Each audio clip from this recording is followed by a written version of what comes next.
Yo, it's Guido coming at you with the Tactics Talk. Welcome back, and thanks for tuning in. Look what we have here. My review of the FV1066 Senlac, the Tier 8 British Premium Light Tank. It is here. It has arrived. You remember the British light tank line, don't you? The light tank line that was going to be awful and terrible, and they're awful, terrible tanks, except they're not. They're actually pretty good. And when people were looking at all the numbers, they looked at the Senlac and they went, oh, the Senlac will be better. It's going to be so much better than the Tech Tree tanks because the numbers look good.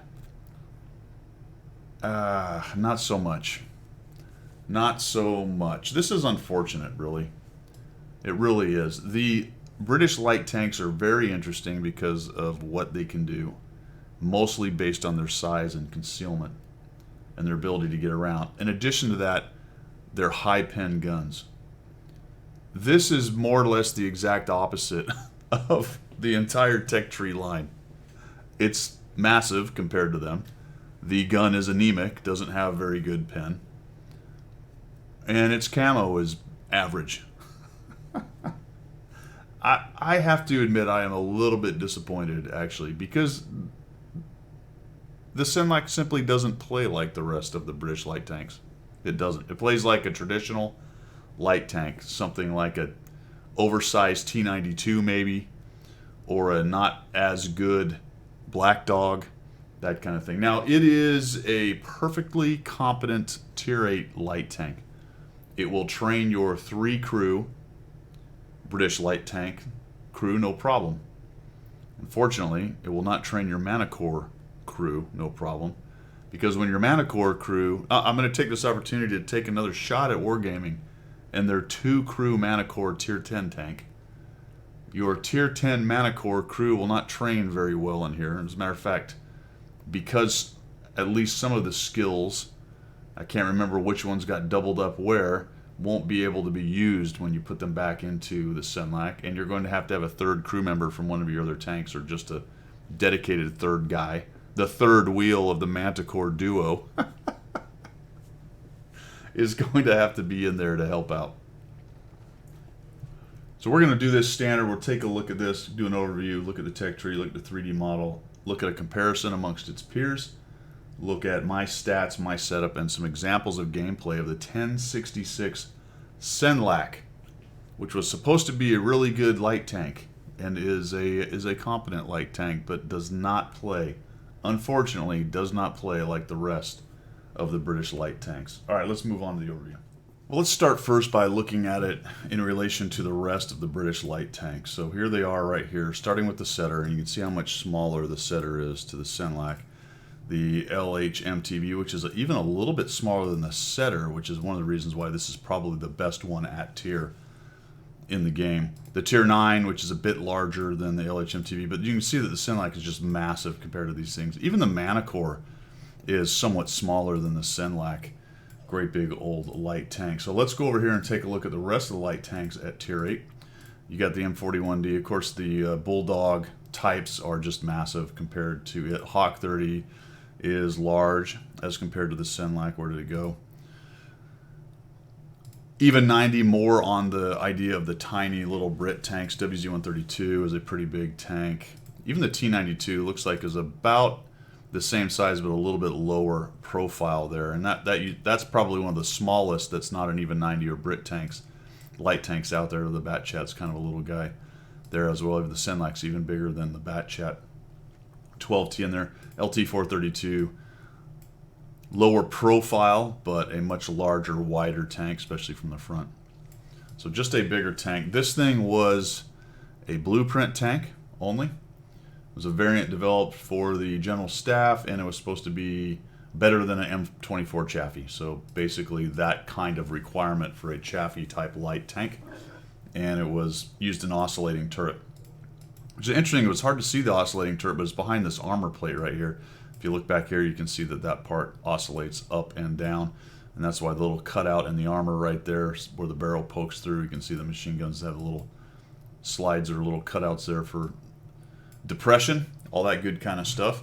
Armor-wise, it's very lightly armored. It's got some angles, but none of that's really going to help you. Quite a large track side, So as far as eating heat or HE, but man, HE is going to wreck this thing anyway. I got absolutely destroyed by HE in this thing. We'll take a look at the armor profile in just a minute. So let's look at tech tree considerations. I pretty much already talked about it. It's a premium tank, so you've got all the top modules. I already talked about the crew. That's what you're worried about with a premium tank. It's going to train your setter, LHMTV, and GSOR.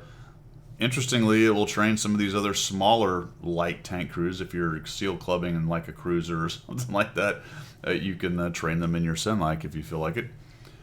It's all the same seating style or seating positions for setter, LHMTV, and GSOR with, again, let me just poke Wargaming in the eye yet again, with a 2-crew Tier 10 tank that you spent all this time grinding to get your crew good, and then you have to completely redo your crew.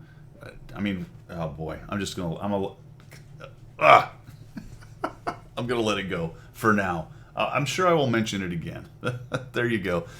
Tech tree considerations, good crew trainer for your British light tanks. Unfortunately, it's not a good game play or game style or meta trainer for a British light tank because it simply is not as capable of doing the same things that a setter, LHMTV, GSOR, and to some extent the Manicore can do as far as sneaking around, getting into places where other light tanks cannot get into. And that's unfortunate. All right, let's move on to the 3D model. Well, I told you the 3D model was not very exciting, but here's the live model. Holy cow. In fact, I don't think it's actually live. Well, maybe it is. It is moving around. But as you can see, there's almost no armor right there. If we take it down just to the collision model, you can see that it's nothing to slightly more than nothing. The turret itself is nothing. I mean, it's showing red, but holy cow, this thing is going to be pinned by everything. And even the low pen HE is going to have a field day against this lightly armored tank. Okay, most light tanks are this lightly armored, but this one's especially light. We'll take a look at it when we get to the comparisons. But yeah, HE is going to be a big problem for this tank. Let's move on. All right, here's the Senlac and the comparison tool with some of the other premiums, the LHMTV, which is the Tier 8 tech tree counterpart, and a couple select tech tree tanks, the LTTB, which is a very good light tank at Tier 8, and the Hawk 12, which is not a very good light tank at Tier 8. So a nice grouping here. These are all 100% crews, no equipment. 100% crews, no equipment, no food, nothing else, just top modules. Obviously, in the case of the premiums, they've already got top modules. So what do we got here? Very interesting. The LHMTV has got the 230 alpha, which is not top, but pretty high, and it's running around with a 226 penetration. You're trading off good penetration and decent alpha for a pretty poor DPM, whereas the Senlac is sitting at 2,000, which is comparable to the rest of these tanks, slightly lower than most of them, but not by much. However, you've only got 180 on the alpha, 50 less, and your penetration, while good compared to the rest of these, is not nearly as good as the LHMTV. So the thing about DPM in this game is it has to be useful DPM. You have to be able to get the shots down range. You have to be able to find the shots. You have to be able to use the cover correctly. You have to be able to pen. And I just feel like the LHMTV's 1,400 DPM is more usable than the Senlac's 2006, mostly based on this awesome penetration and pretty good alpha right there. For the rest of them, it compares as far as the penetration goes with a normal round. Rate of fire is pretty good. It's up there. Reload time is low, pretty decent. And -10 on the depression, which is very good. Only 14 on the elevation. That is painful. You think the 15 on the LHMTV is bad. 14, holy cow. Interesting thing about all these light tanks is all their elevation is quite bad down here, but 14, that's anemic. That's very, very painful. Aiming time is really nice at 1.73, so it does zoom in very quickly. You've got a 0.36 dispersion, which is, while not the best, not too bad. They're all at 3.5 or 3.6, so all of these tanks have relatively bad dispersion with fast aim time, which means they can get those shots down range, but they're never really going to have a really great dispersion. Obviously, you add equipment and food and other things to help that out. Hit points are decent as it is a larger tank. Interestingly, it has the same hit points as the LHMTV. these are balanced considerations right here. I don't think hit points have a lot to do with size. I mean, sort of. The Miles is obviously a very big, large tank and has a lot of hit points. But in the case here, size does not seem to matter, interestingly. There's that whole armor I talked about. Now, some of these tanks have decent armor. The LT-432 is noteworthy for having very good armor for a tier 8.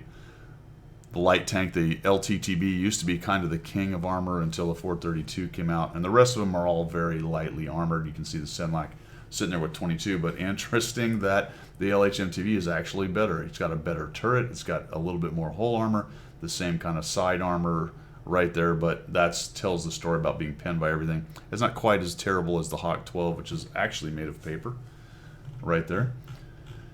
Mobility is an interesting thing. It does feel a little more sprightly than the LHMTV, and that speaks a little bit to the traverse speed, or the whole traverse being better at 46. And I didn't talk about it, but the turret being slightly better than the Senlac at 47.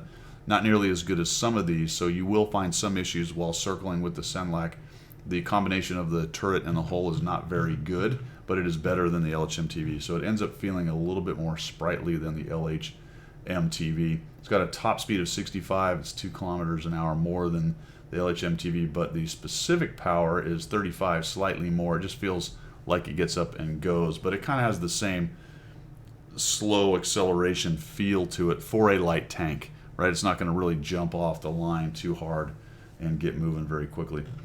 And here's where, you know, this is the big difference between the LHMTV. It's sitting down at 14 on the camo, which is terrible. It's one of the worst, actually. Is it the worst? It looks like it is the worst camo at tier 8 amongst these guys right here, with the LHMTV sitting at 19.49, which is miles ahead. Once you start getting all the bonuses and additions, then the improvements, because it's usually percentages, the LHMTV starts walking away from the Senlac, and it's just a tiny little tank. And that speaks to its ability to get around, the LHMTV's ability to get around the map and use spaces and places and bushes that the Senlac cannot use, because it's just larger and has worse camo. And that really played out when I was playing the game, trying to play the Senlac, at least initially, like I would the rest of the British line, and it just simply cannot do it. View range is nice at 400.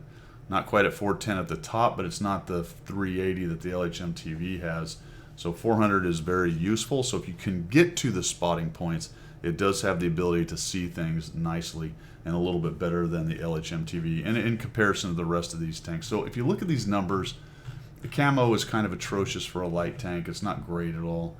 But everything else is comparable. And this is where you look at this and people said, well, the Senlac, if I look at the numbers, the Senlac's going to be decent because it's comparable to the rest of these light tanks. And it's way better than the LHMTV because the LHMTV has terrible DPM, which is kind of where everybody hangs their hat with the LHMTV. But it turns out, in my opinion, that the Senlac just simply isn't quite as good as the LHMTV, and it does not have the same capability to play like the rest of the British light tank line does. Let's move on to my stats. Well, how did I do? I played 21 games, 43% win rate, not great. I did not great. I had a rough start. Initially, I tried to play it like the rest of the British light tank line, which I did very well in, and it simply couldn't do that very well. Then I adjusted a bit. I lost my first 5 games in it, so that took a while to overcome. I was doing a lot better towards the end. So small sample size, but 21 battles, averaging 1,100 damage and 876 assist. Destruction ratio 2, damage 1.2, which is pretty low actually. 946 on the receive, 2.71 spotted, 1.33 destroyed. Looking at the armor use, it's 0, as you would expect with this light of a tank. Not even situational armor, just the very occasional weird lucky bounce from angles or just plain old RNG looking out for you. The maximum damage I did was 3,351. I believe that is an ace tanker game I'm going to have for you, but it was in a loss. We'll talk about that when we get to it with 5 kills. 829 is kind of low for experience. As you can see with the LHMTV, I've done 1291 with 967 assist, which is, I was going to say quite a bit. It's not quite a bit, but it's certainly better. The rest of these numbers are much higher in here. Battle survive 54 with the Senlac. I'm surviving 33. We would have to see how that worked out for me after 80 to 100 battles between the Senlac, the GSOR, and see where I sit. I think this tank's probably a 53 to 55% solo win rate tank for me based on how it's played and what I've seen of my capability in it. I might be able to crawl up to 58, but I kind of doubt it. It does not have the carry potential that the British light tank tech tree line does. And I know I'm going to take flack for that, but these little tiny LHMTV, the GSOR, the Manicore, the Setter, if they can get to the end of the game, their capability is exponentially increased because of their size and their pen and their ability to get around and sneak around. The Senlac simply does not have that. It just is a basic tier 8 light tank at the end of the day with no real great advantage. So that's how I did it. Take a look at some of these other tier 8s. How about the 432? So Senlac is sitting at 11. There you go, 432. Now this is the more traditional carry light tank right here. I do a lot better in this. Win rate, damage, all the rest of the numbers very good. Let's look at my setup. All right, here it is. I had a good crew in it actually. So this is the special Nelson commander that you got from Twitch Prime. I've got a couple other decently skilled guys that are at 2 skills plus right there. So not a fantastic crew, but one of my British light tank crews that I've been working on. Top modules, obviously, as it is a premium, and I'm carrying a Camo Net, optics, and binocs. Now, that is a passive setup. It's the setup I use to great advantage and success in the rest of the British light tanks. Probably not the best setup for the Senlac. You might want to drop the binocs and the Camo Net and put something useful like a gun rammer potentially. You could keep the Camo Net if you wanted that for situational. You might even put a vert stab on that thing just to improve the gun handling and make it more of a combat scout like the rest of the traditional scouts are, with some decent sneakiness. But the problem is this thing's camo is just not good.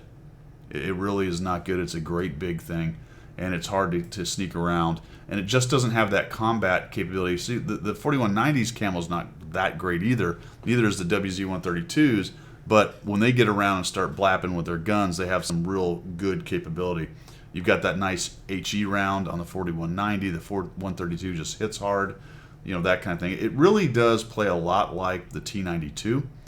So a good scout, but just doesn't have that wow factor in any one area. You can see the T92 I'm running at about 54%, and that's where I got the 53 to 55. It just feels like the British version of a T92. Competent, but not super exciting in any way, shape, or form. I did go with the small kits.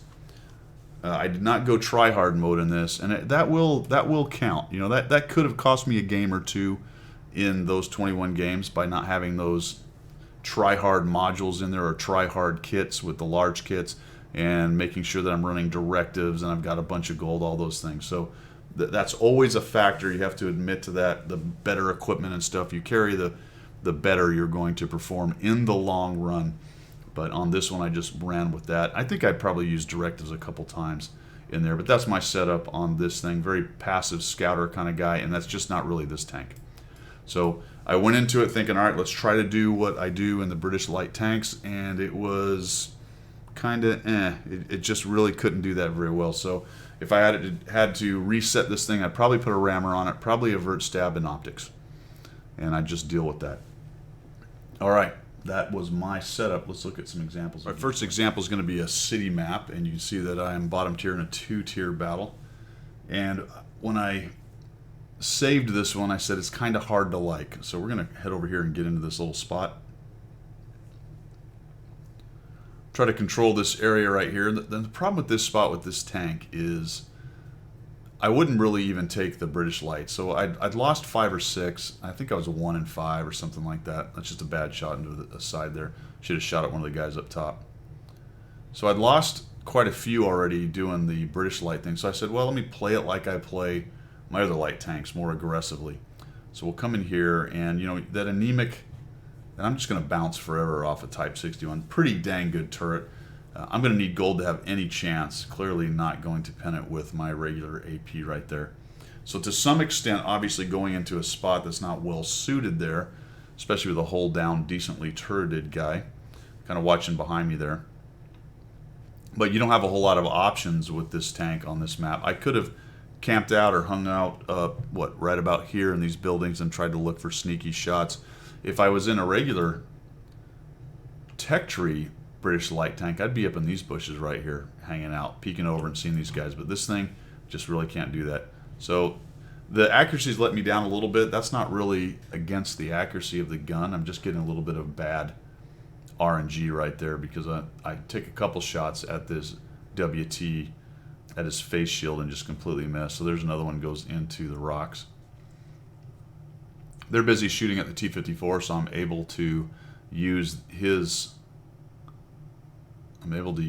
disruption of what they're doing. So there's another shot. Finally get one into the face shield on the WT. Good news is the heavies are over there keeping their heavies from turning the corner. Try to sneak another one in the WT. Can't quite get there. I just don't want to sit there too long because that WT hits me and he's got most of my hit points. So we knock him down to where he's a little bit scared to come out. Another shot into the Type 61. Even with gold, I'm not able to go through the strong turret. You know, I'm only sitting there with, what is it, 210 or something, 223 right there. T-54 gets a shot into his face. Now it gets him thinking a little bit more about poking out.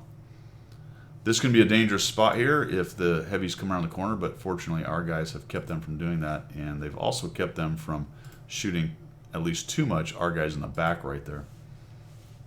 So now I'm going to get on my horse and do that light tank thing. I can tell that we're starting to win over here in the city, so I'm going to come here and use my mobility. This thing does have decent mobility.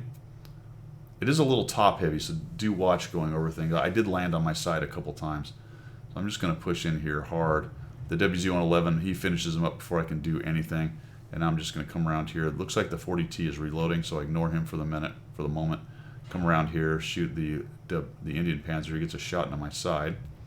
And then down goes the Indian Panzer. Swing around this way and help these guys clean up the city. Looks like the field is holding on, so we'll come in here and see if I can't sneak a shot on him. There we go. And now we'll head back this way. All of us kind of coming through the same spot. And I see the WZ-120 sitting on the corner up north, but the 430 is right here on this corner. And that's trouble because that's a really good tank being holed down there. And then the LHMTV is out in the open. And that's good news for us. He was actually AFK, so kind of hurts the enemy team. I do not get that shot on the run. That's a shot that would definitely have been helped had I been using a vert stab right there and been more of a combat-oriented light tank. See the 430. Now, I make a mistake here. I kind of hang out for the moment. The WZ goes around the corner, starts chasing the 440T, and I come around this way, and then I take a shot at him, get a piece of him. I'm thinking I'm going to get clever and maybe hit this 430 here. If he backs up, then the Pershing is going to come out. I get a shot into a side-scraping 430. Then the Pershing comes over this way. Now I'm in trouble. I take a shot into a dead tank. And right here I needed to get out of here. So either run away, which is kind of what I started doing, or go around here and start working on the 430. And instead of going by him right here, what I wish I had done was go by him over to here. Now the problem with that is I would have some shots on my back, but I might be able to cover up and then give him a crossfire. What I choose to do is I just go in here behind him. I get one shot on him, he hammers me, and now I'm trying to do the circle thing. Bad shot, and now I'm just driving into bad guys that are all over me. Not a whole lot I can do. He misses, thank goodness. I'm just driving along, and I'll get nuked right about here, I believe. Yep, artillery. I actually get bombed by the artillery, and we end up winning. So not the greatest effort. 973 damage, 1,174, but a good example of a city map with this tank because it's not an amazing hider like the other ones where I could work the field. I felt like I needed to be a little bit more traditional as far as the way I would drive my light tanks on a city map. And it got the job done, but it's not particularly great at it. You know, I'd have much rather had a 432, LT 432, or a Black Dog in that situation than the Senlac. Let's move on to the second example.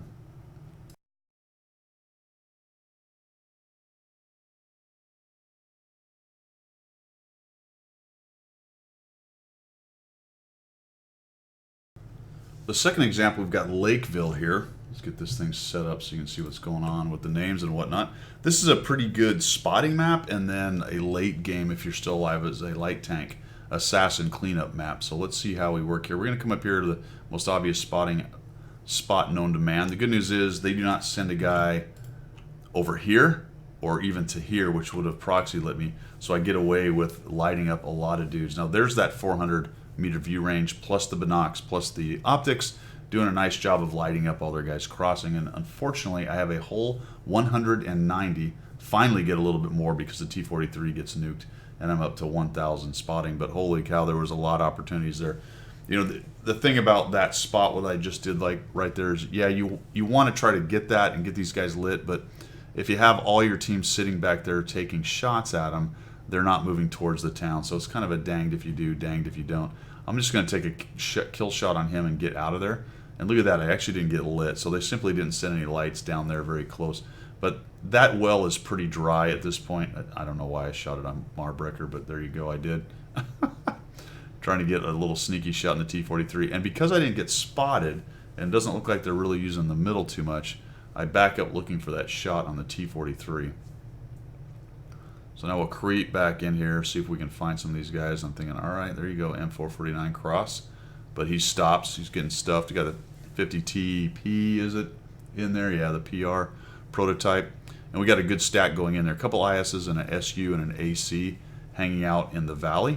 So that's fine. That's about as much as you'd want over there. It'd be nice if maybe one or two of those guys weren't there, because it doesn't look like the enemy team is pushing.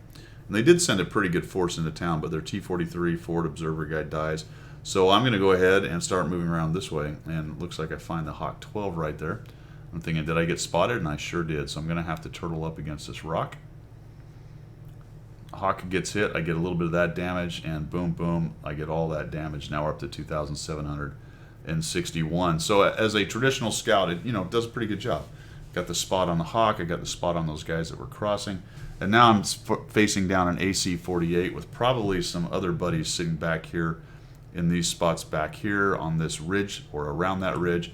So I don't want to get too far overexposed and just erased from this road. But the T-43 is following me up, so I think, well, let's push this just a little bit and see what we can find. T-43 goes that away. And I'm thinking we're probably going to get spotted right about here, and we sure do. That dude is right there. I'll take a quick shot, and it goes right into the dirt. And now I'm just terribly exposed, so I head on out of here.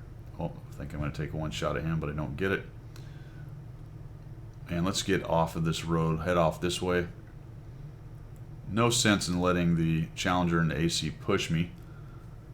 There's not enough of the enemy guns out of the game right now, so that is not a permissive area on that road at the moment. There's too many of their tanks that can be in the back edge of the town shooting across right now. They're being pressured, but they're not being surrounded, so they do have options to turn. So I'm going to do that scout thing, that mobile tank thing, and we're going to flex back down into the town here and see if I can't help our heavies and mediums in town kind of clean these guys up by being annoying. You can see that our bunch of our tanks are down to one shot, so I want to come in here and see if I can't help preserve some of these dudes. I've got some hit points to give, so let's see if we can break open the city fight. More of a combat-oriented kind of thing. I've gone to my gold, so we're going to come in here and see if I can get rid of this dude. He sees me, but too late. Back up here, the King Tiger's down to a one-shot. He gets a shot on me, but we'll go ahead and take him down, so that's worth the trade to me, especially considering how many of their guns are out of the game right now. So we'll just take him down. And now we're going to flex back. I'm going to go up to the top here of the town, over here in the southeast corner, and then I want to turn this corner and start spotting guys. Got 2,761 spotting. I've only done 130 damage, but I've got 3 kills. Holy cow, that's pretty funny. I didn't realize that until this viewing of what's going on. There's the AC. We'll let it zoom in. Nice quick zoom. We'll get another 169 out of that guy. See if we can't clean him up. Someone else gets him, but holy cow, I get the spotting damage. That's pretty cool. Down goes the charioteer, and now we've got a artillery, which must be behind, looking at, yeah, so he's behind some of the cover right there. There's a bulldog. He dies. I get the spotting off of him. And we got the Saint Emil. He's behind a dead tank. He's also hold down right there. I'm just looking for that shot. Oh, I bounced off of Saint Emil. Awesome. Trying to wait for that reload. Try to sneak one in. Don't quite get it. I should have been pressing in instead of sitting back there sniping. I should have just pressed. Look at that, a moving shot on the EBR Hotchkiss. He takes a couple hits, trying to decide which guy to shoot at. He dies, and I'm just going to go in at the St. Emile.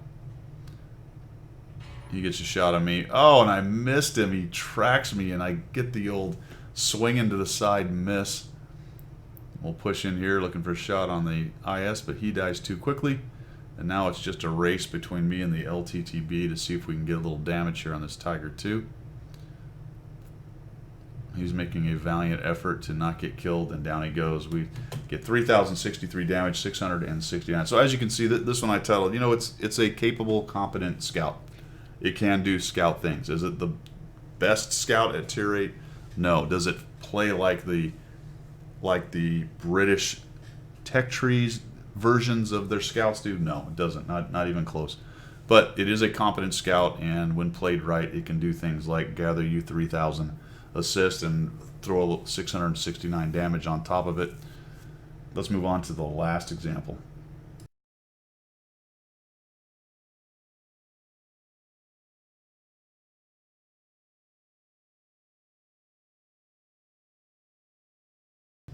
All right, here's our last example. Another very good scout map. Here we are, bottom tier again, but only 2 tiers. That's not true. It is a 3. No, I'm sorry, it is 2 tier. Wait a minute, math in public, 3 tier. We're middle tier. Holy cow, this is hard. Middle tier. I'm going to come up here where I had a lot of success with the little British tank. So we're going to try to work this center bush. I know I'm sitting here with the 1357, but I've got a taller tank, so I'm actually going to look this way, and he can look that way. And now we're lighting guys in every direction. I see the even 90 coming.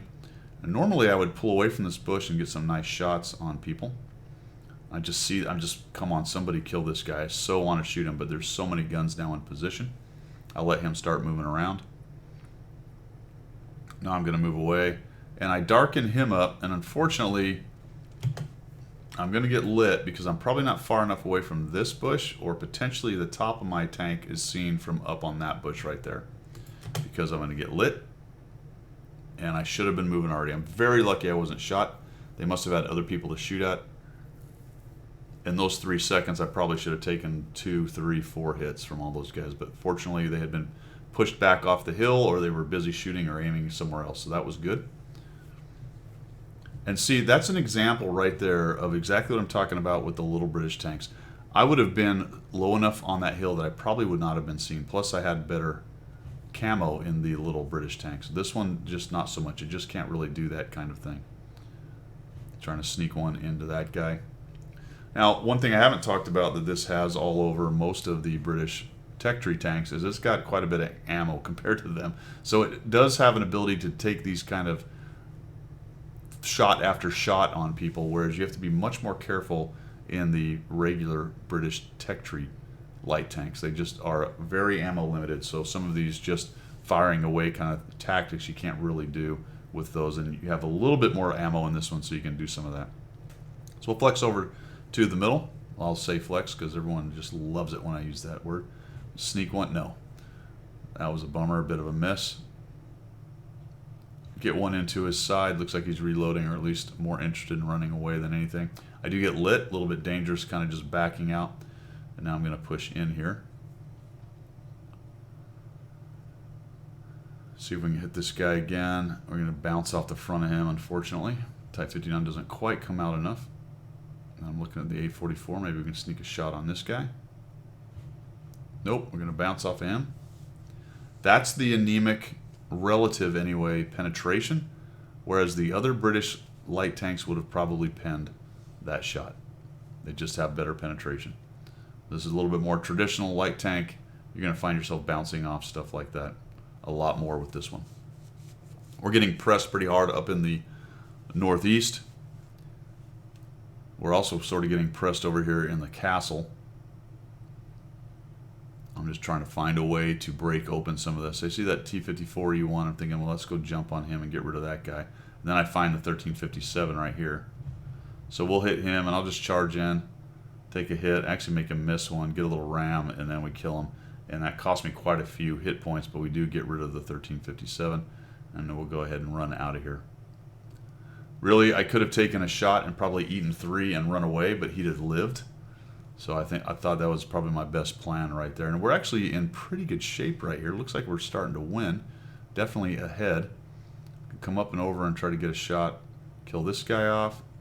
Boom, put it into his turret. Spin around here. There we go, a little power slide and get the heck out of dodge. And now I'm gonna go back over.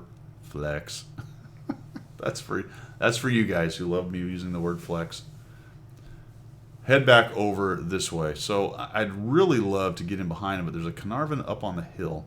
There's a couple TDs. There's a 45 TP, a 45 O2 Bravo. There's just a lot of beef down there, and we've got some guys taking them on, but unfortunately the Tortoise is sort of getting wrecked. And if I had this to do again, I would have gone down and taken on the Su-100, because I think that's who's really wrecking our Tortoise. If we could have got rid of the Su-100 M1, we would have preserved our Tortoise a little bit longer, and I think we might have had a much better result right here. So I'm being a bit of a wuss. I should have definitely gone right in at that thing, and then we lose the Tortoise, and that's where things kind of took a turn for the worse. I'm going to sit up here and just start poking away at these guys. We've got the CDA, the Leo, and we're just a little bit light compared to what they have and the guns they've got, but we're able to start working on this 111G FT thing.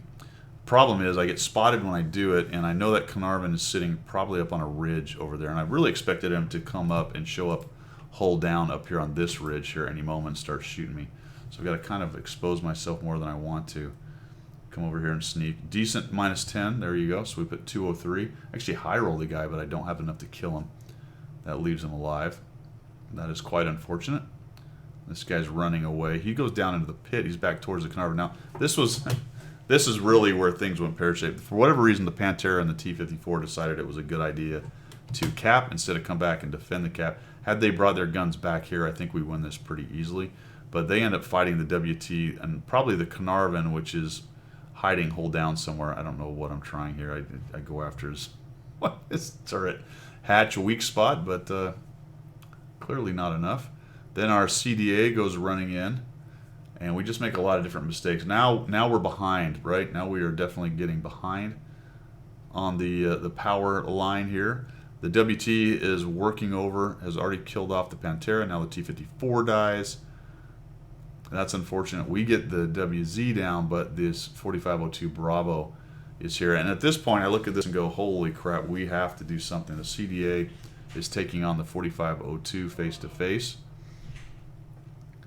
And we've got to get in there and get rid of this dude. The Leo is here, myself, and I'm thinking, all right, we just got to get down here and jump on this guy. So I'm waiting for him to take a shot. There he goes. And unfortunately, he kills the LTG, and that really hurt. I see that the CDA is moving in on him. I'm actually going to try to track him right here, which I cannot get. He hammers the CDA, unfortunately. Now he's face-to-face, so the CDA can't get around him. And I'm going to come in here and just start working on him from back here with the CDA in front. And what's pretty cool here is the Leo starts tracking this dude. He's got him tracked, and the Leo just keeps him tracked. He's got a long reload, and the Leo's entire life. And I guess I don't know if he quit or what, but his turret stops moving. Now it's sort of figuring it out. Looks like he's going to try to take a shot on the Leo. And he puts his gun up and basically just quits at this point, surrenders the hit points. But nice job on the Leo keeping that guy tracked. And we get it back to 3-3, but again, we're in a bit of a pickle here with the WT, the Carnarvon, and the 45 TP. They're just more heavy than we are, heavier.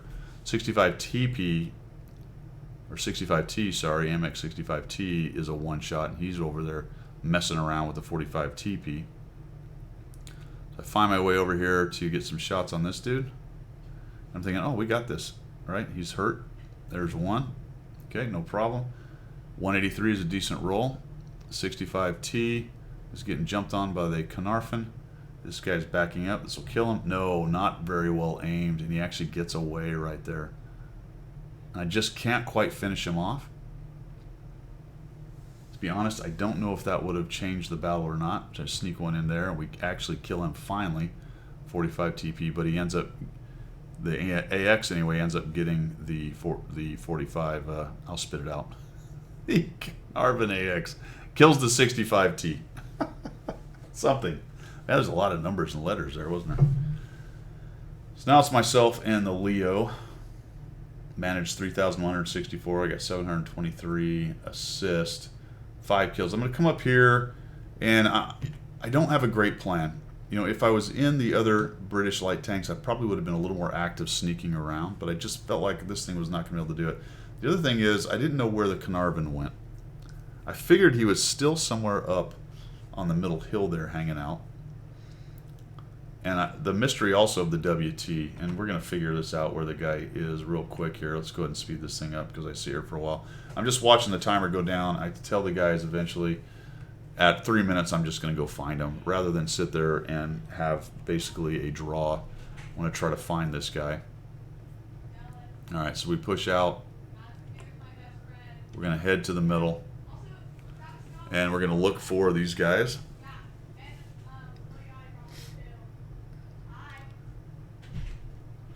Come up to the top. Nothing doing. Sneak up to this next bush right here carefully. I'm worried about getting proxy lit if he's basically right there. Now I see the Leo coming up. Finally, the Leo is following up. And I'm thinking if we can gang tackle one of them, find one of them alone, we'll be in good shape. Unfortunately, they do a good job and they stick together. So there was not a whole lot we were going to be able to do. Potentially, we'll show this in a minute. Potentially, what I really should have done, I think, is come around this side and at least cleared this out and see if I couldn't sneak a look at them. But I figure they're probably hiding right here in these bushes. That's where I'd be. That's the central controlling spot. Going to be hard if you're nicely in those bushes, even for a scout to find you. Maybe down here I might have snuck a sight of them while they didn't see me. Potentially coming all the way around the back, but I didn't know if the WT was really just sitting back at the cap. So right now we just got to try to find out where they're turtled up. So we'll come up here and I find them. Put a shot on them, I back out. I'm like, oh great, that's fantastic. So I'll back out. That I knew I was going to get spotted. And I figured, well, if the WT is far away, he's going to take a while to get in position. Now that he probably can shoot me right there, but let's just be careful for a minute. We go dark, right? We're going to come up. And I see him and just get nuked because he has actually moved up to where I get proxy lit. Good on him though. I mean, that's what he should have done. Just drive up here, see if he can't find me hanging out. And I made a huge mistake coming back to that same bush. Once I got that free shot, I should have bailed out and gone somewhere else. There was just no reason. In fact, this dude's kind of out in the open over here. He's behind a bush, but based on where he is, I might have been able to sneak around the other way. But definitely coming up to the same stupid bush when I should have known the heavy was coming this way was a huge mistake. And that had nothing to do with the tank. That had nothing to do with the tank and everything to do with the way I played that. So 3,351, we end up losing this, unfortunately. The Leo gets ammo racked. The next shot the WT takes. The WT, I looked up his stuff after. He said a nice note. He said, good game. But he actually had the game of his life in the WT. This game was the best game he's ever had in that tank. So good on him. Well done there, Panzerfaust. GG. So there you go. I tried to some extent to play it a little bit more like the British tech tree line. I would have done some things late game a little different had I been in one of those. This very end result here was just completely my fault and wouldn't have mattered what tank I was in. I played it incorrectly either way. There you go. 3 examples of gameplay for the Senlac. Let's wrap this up.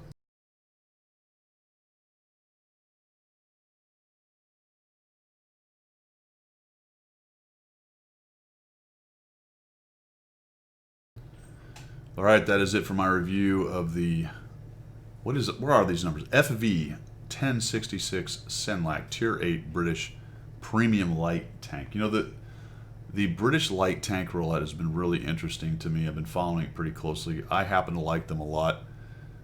I have been one of the few voices in the wilderness saying they're not nearly as bad as the hyperventilating